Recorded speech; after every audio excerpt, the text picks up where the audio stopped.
한 주간 잘 지내셨습니까? 지난 주간 못 뵈었는데 또 이렇게 얼굴을 뵈니 행복합니다. 저는 여러분들의 배려로 영국 방문 잘 다녀왔습니다. 무엇보다도 생명의 불이 꺼져가고 있는 처남 만나서 소망의 말씀 나누고 또 이렇게 교제하고 왔더니 그래도 좀 더 하나님이 돌보아 주신 은혜가 드러나서 약간씩 호전되고 있다는 이야기를 듣습니다. 여러 가지 떠나갈 때는 마음에 부담이 많았습니다. 그리고 또 한인교회 담임 목사님과 장례 절차부터 시작해서 모든 것들 다 논의하고 정리는 했는데 그래도 하나님이 좀 더 연장시켜 주시면 좋겠다라는 이런 소망이 있었습니다. 간절히 기도하고 또 이렇게 나누고 왔는데 하나님께서 하나하나 회복시켜 주시는 부분을 보여주셔서 얼마 동안 더 살게 될지는 모르겠지만 하나님께서 좀 더 건강하게 회복시켜 주시면 좋겠다라고 기도하고 돌아왔습니다. 기도해 주시고 함께 해 주신 성도님들께 진심으로 감사드립니다. 사람이 이 세상을 살아갈 때 행동을 결정짓는 여러 가지가 있다고 합니다. 그런데 그것을 우리는 좀 요약을 해보면 어떤 가치관을 가지고 있는가, 어떤 세계관을 가지고 있는가에 따라서 행동이 움직인다고 합니다. 세계관도 여러 가지 유형이 있는데 일반적으로 동양적 세계관과 서양적 세계관은 조금 차이가 있다고 합니다. 동양인들은 순환적 사고 구조와 세계관을 가지고 있다면 서양적 세계관은 좀 더 직선적이라고 합니다. 그래서 동양인들이 좋아하는 사자성어나 격언들을 뽑으라고 하면 세옹지마라든가 전화이복과 같은 이런 용어들을 더 좋아하고 선택한다고 합니다. 지금 당장 어려워도 나중에 좋을 때가 반드시 올 거라는 생각을 하는 거죠. 그리고 지금 좋아도 언제든 위기가 다가올 수 있다는 것을 기억하면서 준비하는 삶, 이런 세계관을 가진 사람이 동양적 사람들입니다. 그런데 서양 사람들에게 어떤 격언, 어떤 표현들을 좋아하는지 선택하라고 했더니 일은 영보다 크다, 이것을 선택했다고 합니다. 여러분, 일은 영보다 당연히 크죠. 아무것도 아닌 것 같은데 거기에 무슨 교훈이 있고 격언이 있을까 이렇게 생각을 하는데 서양적 세계관은 상당히 직선적이라고 합니다. 그래서 앞으로 나아가는 것, 그리고 해야 될 것들, 그리고 실용적인 것들, 이런 것들을 더 중요하게 생각하며 선택을 한다는 것입니다. 또 이런 세계관을 어떤 사람들은 사람 중심적 세계관이다, 인간 중심적 세계관이다, 또 일 중심적 세계관이다, 이런 표현들을 합니다. 그것이 어떠한 것이든지 간에 분명히 이 땅을 살아가는 우리들은 어떤 하나의 세계관을 가지고 세상을 바라보고 우리 행동을 결정짓고 살아간다는 겁니다. 그런데 많은 사람들이 사람이 중요하다라고 생각하는데 사람이 중요하다라고 생각하면서 또한 동시에 우리가 해야 될 일들도 반드시 놓치면 안 된다라는 마음을 가지고 있습니다.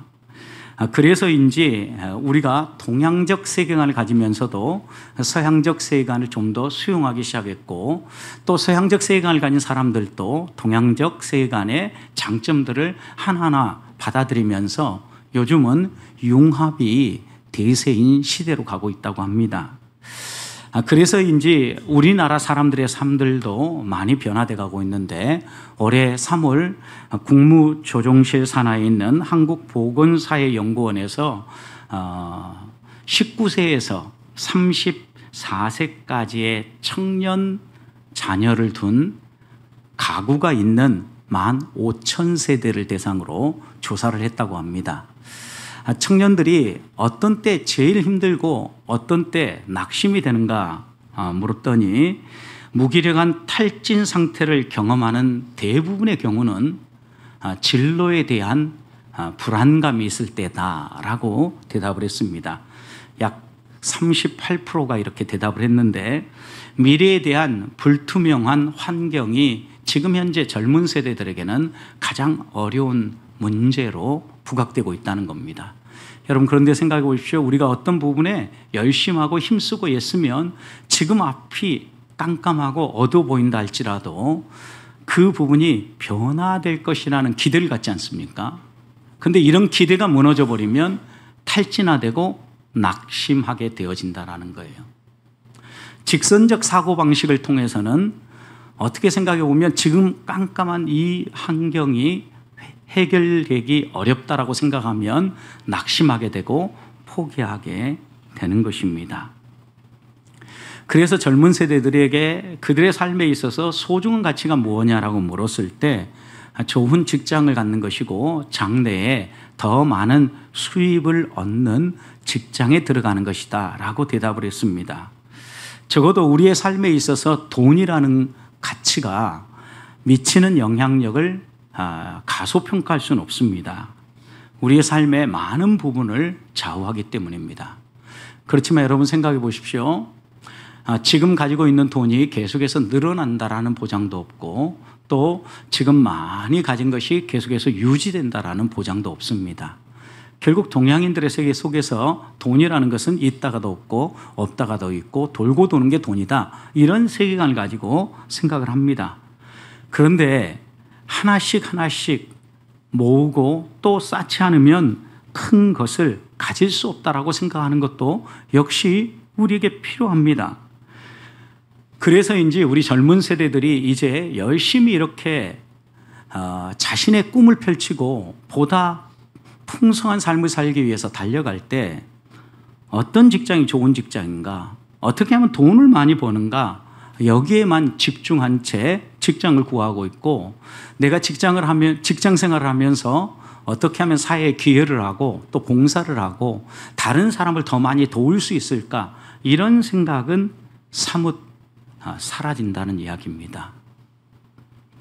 그래서 우리 사회가 적어도 예전에는 동양적 사고관을 가지고 주변을 돌아보면서 사람들을 좀 더 배려하는 이런 사회였다고 하면 이제는 좀 더 직선적 사고방식과 일중심적 세계관에 많이 침식당해서 어떻게 해서든지 직선적으로 좀 더 높은 자리에 올라가고 성장하기 위해서 움직이는 사람들로 더 채워지고 있다는 겁니다. 여러분, 그런데 이 두 가지는 어느 한쪽의 선택의 문제가 아닙니다. 그런데 어느 한쪽으로 치우치는 순간 우리는 방향을 잃게 되어 있고 잘못된 길을 걷게 되기 때문입니다. 예수님은 우리가 가야 할 길에 대하여서 분명하게 가르쳐 주셨습니다. 세상 모든 사람들이 다 간다고 해서 그 길이 좋은 길이 아니라 믿음의 길이 무엇인가를 생각하며 선택하라는 거죠. 넓고 편하고 좋은 길, 인정받는 길이 아니라 좁고 협착하고 힘들다 할지라도 가치 있는 길, 의미 있는 길, 말씀이 가르치는 길, 그 길을 걸으라고 우리 주님은 가르쳐 주셨습니다. 그리고 그 가르침을 자신의 삶으로 몸소 표현했는데 그 삶은 섬기는 삶이었고 나누는 삶이었습니다. 제자들에게도 서로 사랑해라. 너희가 사랑하면 너희가 나의 제자, 나를 따르는 예수 그리스도의 사람이라는 것을 사람들이 알게 될 것이다 라고 말씀하지 않았습니까? 그런 점에서 우리들이 일도 붙잡고 사람도 붙잡고 결국 이 두 가지를 붙잡으면서 어떻게 균형 잡힌 삶을 살 것인가를 생각해야 될 때가 된 것입니다. 일도 붙잡고 사람도 살려내고 균형 잡힌 삶을 살아가기 위해서 우리 안에 해야 될 것과 하지 말아야 될 것들이 있습니다. 어떤 문제들이 발생하면 그 문제를 해결하기 위해서 꼭 해야 될 일들이 있고 하지 말아야 될 것이 있는데 사람들은 일반적으로 하는 것을 더 좋아한다고 합니다. 그러니까 해야 될 일들은 잘하는데 하지 말아야 될 일들은 조금 잘 못한다라는 거죠. 예를 들어 어떤 사람이 허리가 아파서 병원에 갔습니다. 병원에 의사의 처방을 받으니까 디스크라는 판단을 받았습니다. 약을 처방받고 여러 가지 해야 될 지침들을 줍니다. 그러면 그 지침들 가운데 이 환자가 먼저 행한 것은 자기가 할 수 있는 것, 해야 될 일들부터 먼저 한다라는 겁니다. 근데 하지 말아야 될 것들에 대해서는 좀 뒤로 한다는 거죠. 예를 들어서 좀 의료기기를 준비하고 그 다음에 마사지를 받고 또 안마 의자를 준비하고 이런 일들은요 빨리빨리 진행한다라는 거예요. 그런데 디스크 관련해서 정말 그 사람에게 치명적 영향력을 미치는 것은 하지 말아야 될 건 하는 거죠. 바른 자세를 갖지 않고 잘못된 자세로 갖는 거죠. 왜냐하면 디스크는 대부분 생활 습관병이고 자세가 흐트러지면서 오는 질병이라고 이야기하지 않습니까? 그러니까 더 먼저 해야 될 것은 피해야 될 것, 안 좋은 것을 피해야 되는데 그것을 피하지 않고 오히려 먼저 해서 무엇을 할 수 있는가를 생각하며 할 일부터 찾는다라는 겁니다. 여러분 생각해 보십시오. 해야 될 일도 중요하고 하지 말아야 될 일도 중요합니다. 성도로서 이 땅에서 마땅히 해야 될 일들 해야죠. 근데 하지 말아야 될 것들 하면 어떻습니까? 죄를 짓게 되는 거죠. 결국 이 두 가지 문제가 다 우리가 붙잡아야 될 문제라는 거예요. 그래서인지 요즘 젊은 세대들은 직장을 구할 때 돈을 많이 주는 직장도 중요하지만 자기의 삶을 잘 유지할 수 있는 직장도 중요하다고 생각해서 직장을 선택하는 중요한 기준 가운데 하나가 워라밸이라고 합니다. 자기의 삶이 보장되어지고 또 보수도 보장되어지는 이런 직장을 찾아간다라는 것입니다. 가정도 살려내야 되고 일도 살아야 되고 나도 살아야 되고 또 생활도 해야 되기 때문에 이런 균형 감각을 갖고자 많은 사람들이 관심을 가지고 일을 한다는 것입니다. 그런데 이 문제가 우리의 세상살이에만 있는 것이 아니라 교회 안에도 똑같이 있습니다. 교회 안에서 사람도 중요하고 일도 중요합니다. 사람도 세워야 되고 일도 잘 해야 됩니다. 오늘 본문은 예루살렘 교회가 급속히 성장할 때 일어났던 일입니다. 1절 말씀을 보십시오. 그때 제자가 더 많아졌다고 했습니다. 사람들이 많아졌습니다. 그러니까 교회가 북적거리고 부흥의 불길이 느껴졌겠지요. 그런데 그때에 헬라파 유대인들 사이에서 불평이 쏟아져 나오기 시작했습니다. 우리 과부들이 구제에서 빠지고 있다는 겁니다. 여러분, 결국 지금 뭔가 하나의 일이 안 되고 있는 거죠. 사람은 많아지고 있는데 일은 안 되고 있는 거예요. 균형이 깨어지고 있는 거죠. 그러면서 그 안에 갈등이 생깁니다. 갈등은 위기이지만 또 이 갈등을 잘 해결하면 기회이기도 하죠. 오늘 이 예루살렘 교회가 당면한 이 문제를 어떻게 풀었는가를 보면서 우리들도 일과 사람이 충돌할 때 그리고 어떻게 균형을 되찾고 어떻게 회복되어 가야 될 것인지 또 우리의 개인의 삶에 적용한다면 신앙생활하는 것과 세상의 일이 충돌할 때 어떻게 균형 감각을 이루면서 믿음의 길을 걸어가야 될지 하나님이 주시는 지혜를 마음에 품는 시간이 되기를 소망합니다. 첫 번째 이런 문제가 있을 때 우리가 항상 기억해야 될 것은 균형을 붙잡아야 된다는 거예요. 균형이 깨지면 갈등이 온다는 겁니다. 어떤 균형이 깨졌습니까? 사람의 수가 많아졌는데 그 사람들을 섬길 사람의 수는 적은 거죠. 균형이 깨진 겁니다. 해야 될 일들은 더 많아졌는데 섬기는 사람들의 수는 적어진 것입니다. 오늘 본문에 나오는 헬라파 유대인들은 아마도 이 예루살렘 공동체 안에 두 그룹의 유대인이 있었다라는 것을 전제하는 겁니다. 두 그룹의 유대인은 히브리파 유대인과 헬라파 유대인입니다. 히브리파 유대인은 그 팔레스타인 지방의 본토배기로 계속해서 그곳에 살고 있는 사람입니다.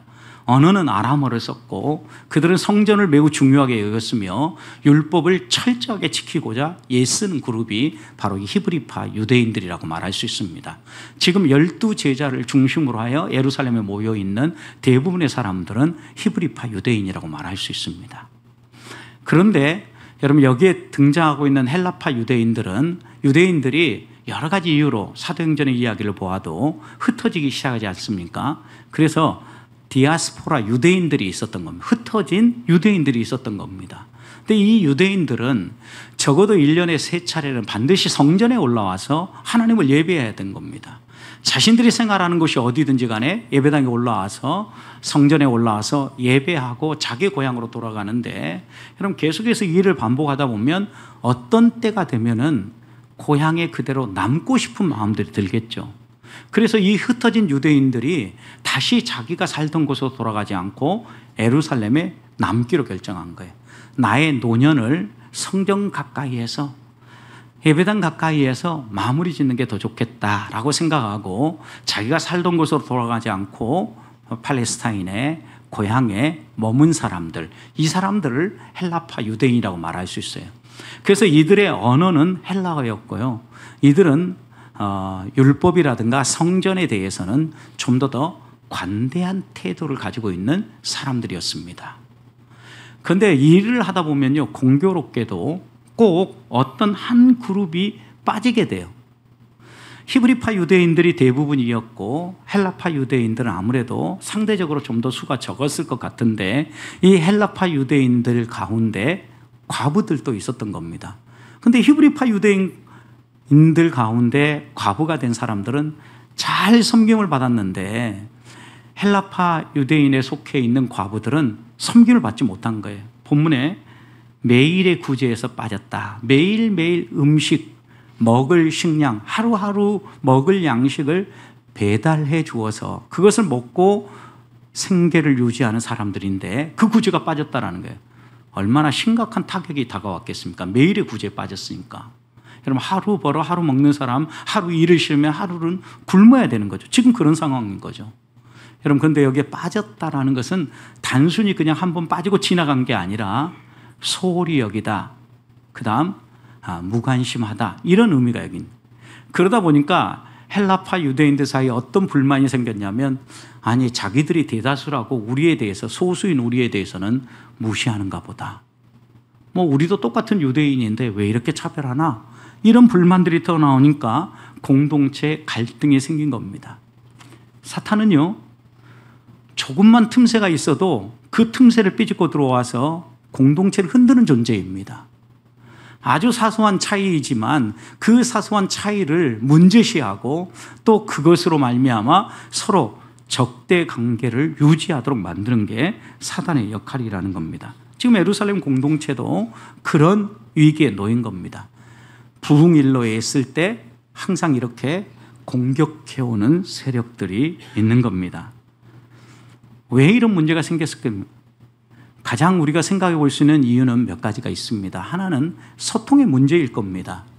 아람어를 사용하고 헬라어를 사용하니까 소통하는데 아무래도 언어의 뉘앙스도 다르고 전달할 때 마음의 차이도 있고 또 그들이 살아오는 환경이 달랐기 때문에 생각하는 가치관, 문화도 어느 정도 달랐을 겁니다.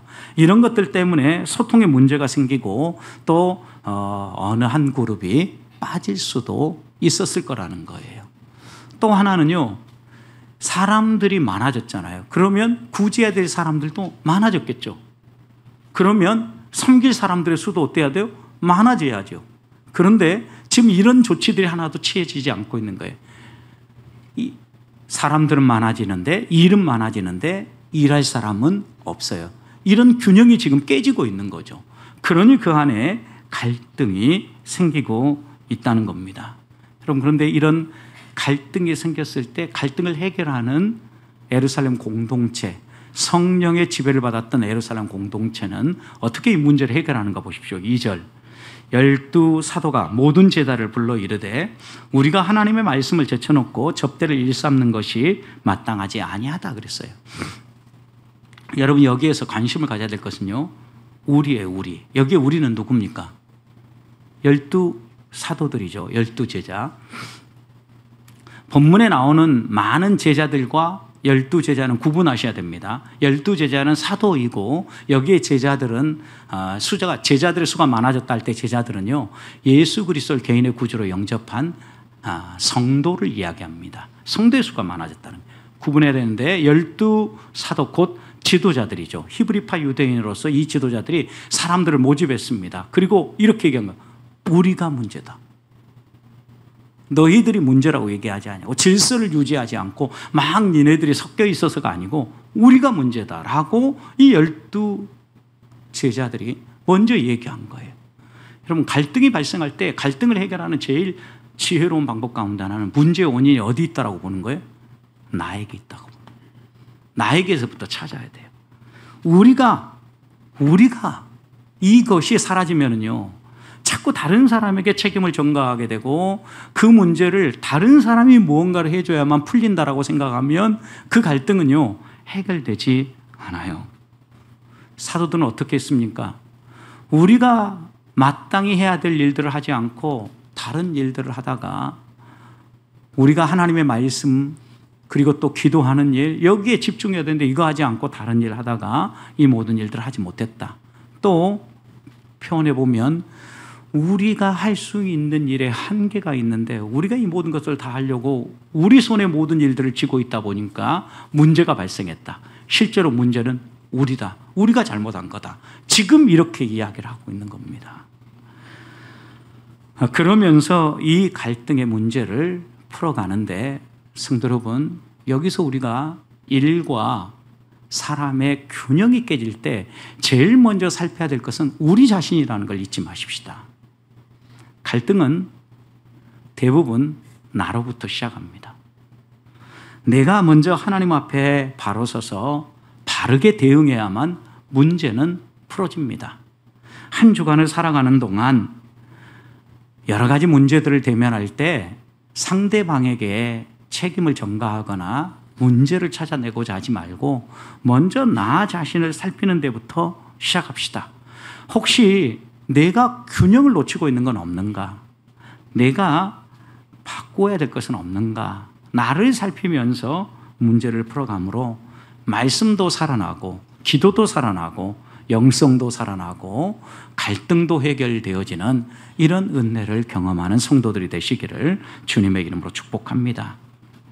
두 번째 보십시오. 이렇게 문제가 내게 있다라고 한 다음에 이 일과 사람의 균형을 맞추기 위해서 그들이 한 일은 무엇입니까? 4절 보시면 우리는 오로지 기도하는 일과 말씀 사역에 힘쓰리라.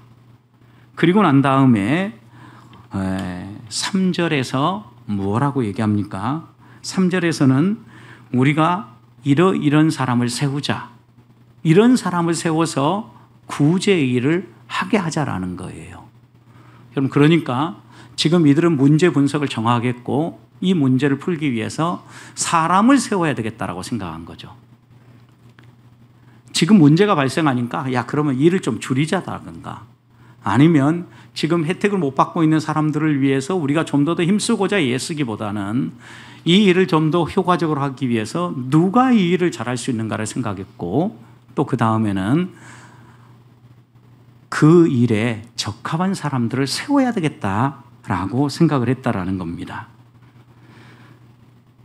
사람과 일 균형을 맞추기 위해서는요, 아무리 많은 사람이 있어도 자기 역할, 자기 일들을 하지 않고 다른 사람의 일을 하는 사람들로 채워지면 갈등은 끊이지 않아요. 그러나 사람과 일의 균형이 이루어지고 이어서 자기 본연의 임무가 무엇인가를 알고 그것에 충성할 때 공동체 건강함, 갈등은 해결된다라는 겁니다. 사도들의 본연의 임무는 말씀과 기도였어요. 그래서 구제 사역의 요청이 더 많아지자 이 일을 위하여서 사람을 세워야 되겠다. 일을 줄이는 게 아니라 사람을 세워서 필요를 채워야 되겠다라고 결정을 했다라는 겁니다. 그런데 어떤 사람을 세웁니까? 5절 말씀을 보시면 그들 가운데 어떤 사람들을 세우는지 나오죠. 3절과 5절. 3절 먼저 보십시오. 성령과 지혜가 충만하여 칭찬받는 사람이죠. 5절 믿음과 성령이 충만한 사람입니다. 결국 이 두 절을 종합해 보면 믿음이 있고 그 다음 성령으로 충만하고 그리고 말씀에 사로잡힌 사람이죠. 성령, 말씀, 지혜, 믿음. 어떻게 보면 이것은요, 같이 어우러져 있는 거예요. 다른 말로 표현하면 여기에서 여러분 우리가 본문을 보면서 다시 하나 더 찾아볼 것이 있는데 좀 더 3절 말씀을 더 자세히 봅시다. 이런 사람을 뽑는데 어디에서 뽑습니까? 너희 가운데에서요. 3절. 여기에 너희는 누굽니까? 예루살렘 공동체 아니죠. 공동체 안에서. 그런데 이렇게 해서 뽑은 사람 5절 어떤 사람들입니까? 5절 이름들을 보십시오. 스데반, 빌립, 브로고로, 니가노루, 디몬, 바메나. 니골라. 여러분 히브리파 같습니까? 헬라파 같습니까? 찍어보십시오. 50%입니다. 헬라파에 더 가깝습니다. 여러분 히브리 사람들이면 여러분 제자들의 이름 생각해봐요. 이름의 뉘앙스를 보면 이 사람들은 대부분 헬라파예요. 자, 문제가 발생해가지고 사람을 뽑았는데 너희 중에서 사람들을 뽑았는데 어느 쪽의 사람들을 뽑은 거예요? 헬라파 유대인들 가운데서 사람들 다 뽑은 거예요. 지금 현재 이 리더십은 히브리파 유대인들에 의해서 움직이고 있어요. 12사도를 중심으로. 그런데 구제 사역에 대해서는 히브리파 유대인이 아니라 헬라파 유대인들을 선택해서 감당하게 하자라는 거예요. 그래서 그들 7을 세운 거예요. 여러분 그런데 그 7 가운데 5절 말씀을 보면 안디옥 사람 니골라를 소개합니다. 안디옥 사람이라면 이 사람은 유대인이 아니에요. 유대인 아니었던 사람이죠. 유대교에 입교했고 유대인과 동일하게 헌신하며 살게 되어졌다라는 거죠. 여러분 그러니까 이 사람은 헬라파 유대인 그룹 안에서 이방인으로서 유대인 그룹 안에서 활동한 거죠. 그러니까 이런 리더십들을 세워서 적어도 구제의 일들을 감당하게 한 것이죠. 억지로 균형을 맞추려고 한 건 아닙니다. 여러분 그런데 문제가 발생했을 때 헬라파 사람들을 누구보다도 잘 알고 헬라파 사람들을 누구보다도 잘 돌볼 수 있는 사람이 누굽니까? 헬라파 사람들이겠죠. 그 사람들의 지도자들을 세워서 히브리파 유대인들까지 모든 사람들의 구제의 문제를 감당하게 하는 거죠. 어려움을 겪어본 사람은요, 그것이 어떤 아픔인가를 알아요.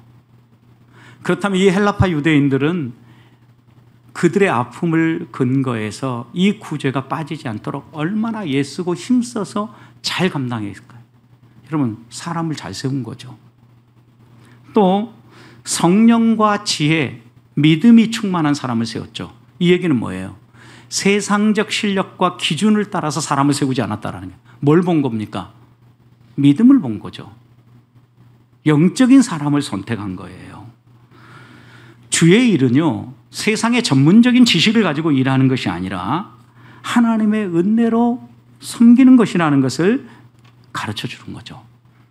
실력보다 더 중요한 것이 있는데 성령에 사로잡히는 것이다 라고 가르쳐 주는 겁니다.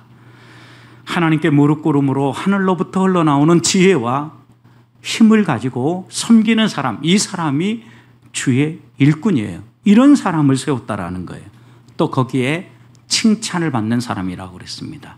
여러분 누구의 칭찬을 받겠습니까? 공동체 안에 칭찬을 받았고 그들의 일상생활 가운데 세상 사람들에게도 칭찬받는 사람이라고 말할 수 있습니다. 타인의 증거가 있는 사람입니다. 저 사람은 정말 좋은 지도자감이야 라고 모든 사람이 입을 모으는 그런 사람을 뽑았다라는 겁니다. 몇 명을 뽑았습니까? 한두 명이 아니라 7입니다. 12에 대비하여 7을 뽑았다라고 생각하지 마십시오. 여러분 7은 아마도 계속해서 늘어가고 있는 이 사람들의 수를 반영하여서 7명은 있어야 이 구제와 이 공동체 안에 여러 돌봄 사역을 잘 감당할 수 있다라고 판단해서 공동체에 필요한 수를 세웠을 것이다 라고 생각합니다. 갈등을 해결할 수 있는 원만한 수가 얼마인가를 파악했고, 왜요? 빠지는 사람이 있다, 소홀히 빠지는 사람이 있다, 그러면 꼼꼼하게 챙겨야 되겠다, 이렇게 판단이 나오지 않습니까? 그러면 이 구제해야 될 사람들을 다 꼼꼼히 챙길 만한 수는 얼마일까? 분명히 분석하지 않았겠어요? 그렇게 나온 수가 7이었다라는 걸 여러분 잊지 마십시오. 여러분 이걸 보면 여기에서 우리는 분명히 배우는 게 있어요. 사람을 어느 한쪽으로 선택하지 아니하고 이 하나하나의 선택을 보면 균형을 유지하고자 힘쓰고 있는 모습이 그대로 느껴진다라는 겁니다. 교회 일, 주의 일은요, 한 사람 또 몇 명의 소수에게 집중되어질 때 항상 문제가 생겨져요. 권력이라든가 힘과 모든 것들이요, 한 사람이나 소수의 몇 사람에게 집중되면요, 갈등이 생기고 불평이 생기고 불만이 터져나와요. 그래서 함께 공유하는 게 필요하고 동역자가 꼭 필요한 겁니다. 우리가 교회 안에서 일할 때에도 이런 균형 감각을 잃지 말아야 됩니다. 신앙생활도 마찬가지입니다. 여러분의 일상생활과 믿음의 생활이요, 균형 감각을 잃어버리기 시작하면 우리의 신앙이 어느 한쪽으로 치우치게 되어진다는 것. 항상 이 균형감을 놓치지 않기 위해서 애써야 되겠다라는 겁니다. 그러면서 우리가 오늘 마음속에 두 번째 꼭 새겨야 될 것은, 내가 사람이 중요하고 사람과 일의 균형을 이루어 갈 때 내가 할 일을 제대로 하고 있는가, 나의 본연의 임무가 무엇인가를 파악하고 그 일을 충실히 하고 있느냐라는 것. 한 사람 한 사람이 자기에게 주어진 본연의 임무를 충성스럽게 감당할 때 공동체 안에 일과 사람은 균형이 이루어지고 관계가 아름답게 세워지면서 놀라운 부흥의 역사가 일어난다는 것 믿고 우리도 그렇게 신앙생활에 나아가기를 소망합니다.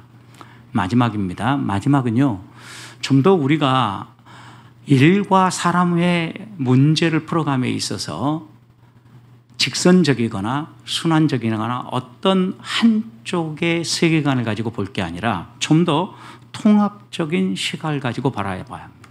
통합적 시각이라고 하면 하나님이 주시는 지혜가 있어야 된다는 거죠.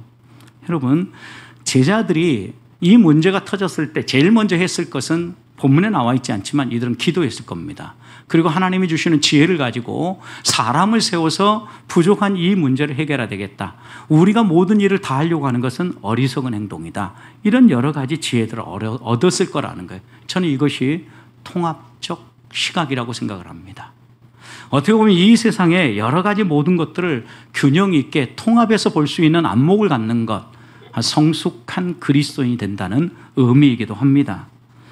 5절 말씀을 보십시오. 이렇게 제안을 했을 때, 이렇게 하나님 앞에 기도하고 하나님이 주신 지혜를 가지고 제안을 했을 때 5절 이렇게 얘기합니다. 온 무리가 이 말을 어떻게 해요? 기뻐했다 그랬습니다.